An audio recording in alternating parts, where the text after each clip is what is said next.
film Petaka Gunung Gede ini visualnya tidak segrande film 5 cm karya Rizal Mantovani.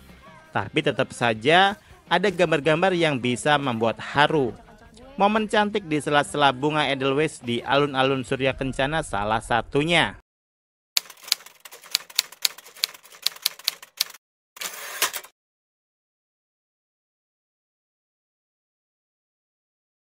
Merasa aneh, A. Semua penghuni di sini kayaknya nggak suka sama kita.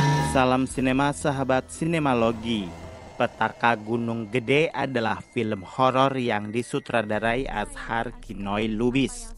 Film ini dibintangi Arla Ailani, Atsana Asel, Andy Arfian, Raihan Khan, Muhammad Iqbal Sulaiman, Jeremy Moremans, Razan Zu, Teguh Rifnu Wikana, Mika Amalia, Ruth Marini, dan lain-lain. Dua sahabat karib memutuskan ikut mendaki Gunung Gede untuk mengisi liburan. Maya yang diperankan Arla Ailani dan Ita yang diperankan Atsana Asel yang masih newbie soal pendakian sangat senang saat keluarga mereka memberi izin. Lalu datanglah petaka. Saat di gunung semua orang menyalahkan Ita karena diduga melanggar mitos. Sementara Maya tidak gampang percaya begitu saja. Apakah cuman karena hal itu sahabatnya harus menanggung akibat yang sangat mengenaskan? Ataukah ada hal lain yang Ita telah perbuat hingga ia harus menanggung siksa dan teror sedemikian kejamnya? Kalian bisa membantu kami dengan klik tombol Super Thanks di bawah video. Kami akan sangat berterima kasih atas berapapun nominal saweran yang kami terima. Azhar Kinoy Lubis mencetak hat-trick dengan merilis 3 film bioskop dalam 3 minggu berturut-turut. Setelah Pengantin Setan dan Pengantin Iblis yang keduanya juga sudah pernah kami review. Film Petaka Gunung Gede lebih saya suka dibanding 2 film sebelumnya. Unsur drama persahabatan yang bikin haru dan enjoy diikuti. Chemistry antara Ita dan Maya seakan melebihi hubungan antar sahabat. Dan itu terlihat banget di layar. Sejak lagu Sheila on Seven, Sahabat Sejati, sampai lagu sebuah kisah klasik di bagian akhir. Penonton diajak mengikuti persahabatan mereka.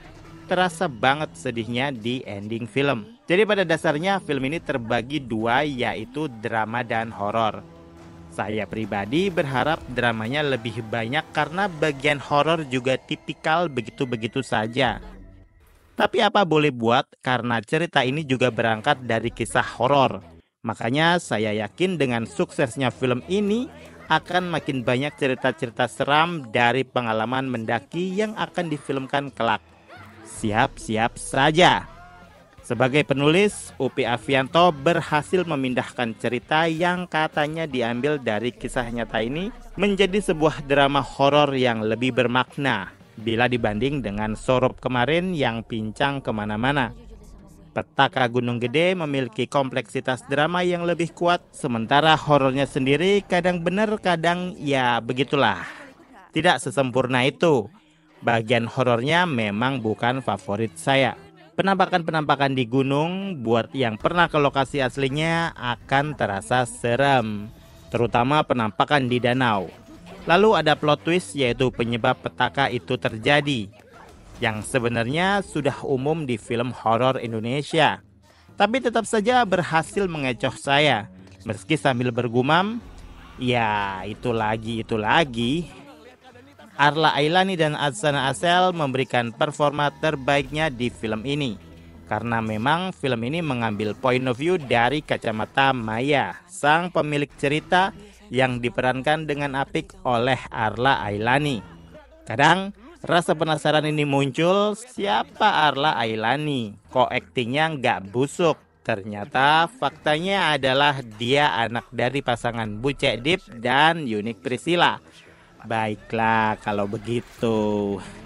Selain 2 karakter utama, karakter pendukung juga berperan apik. Tidak perlu ada percikan romansa instan, tidak perlu ada konflik berlebihan, tidak perlu ada bumbu komedi ala komika yang seringnya tidak pas sehingga cerita bisa fokus pada drama.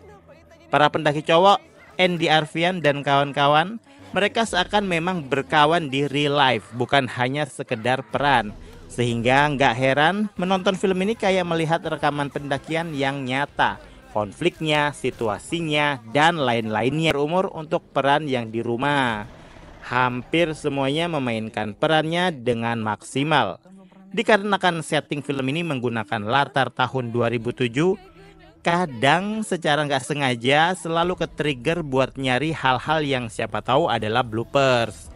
Terkadang ada aja yang bisa kelewat, kayak stiker pemilu 2024 atau hal remeh-temeh lainnya yang kelewatan disortir. Di film ini Azhar Kinoy Lubis seakan-akan memindahkan Gunung Gede ke dalam bioskop.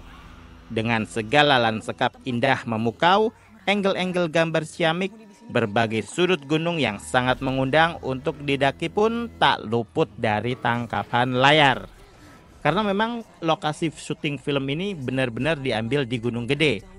Benar-benar totalitas dalam menghasilkan karya. Jadi bagi yang sudah pernah mendaki Gunung Gede akan terasa napak tilas. Terutama di era sebelum booming film 5 cm. Saat mendaki masih belum sepopuler seperti sekarang.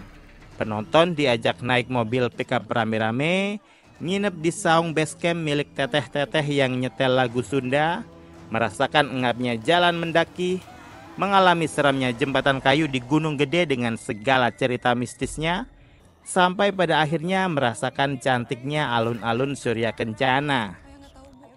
Memang film Petaka Gunung Gede ini visualnya tidak segrande film 5 cm karya Rizal Mantovani. Tapi tetap saja ada gambar-gambar yang bisa membuat haru. Momen cantik di sela-sela bunga Edelweiss di alun-alun Surya Kencana salah satunya.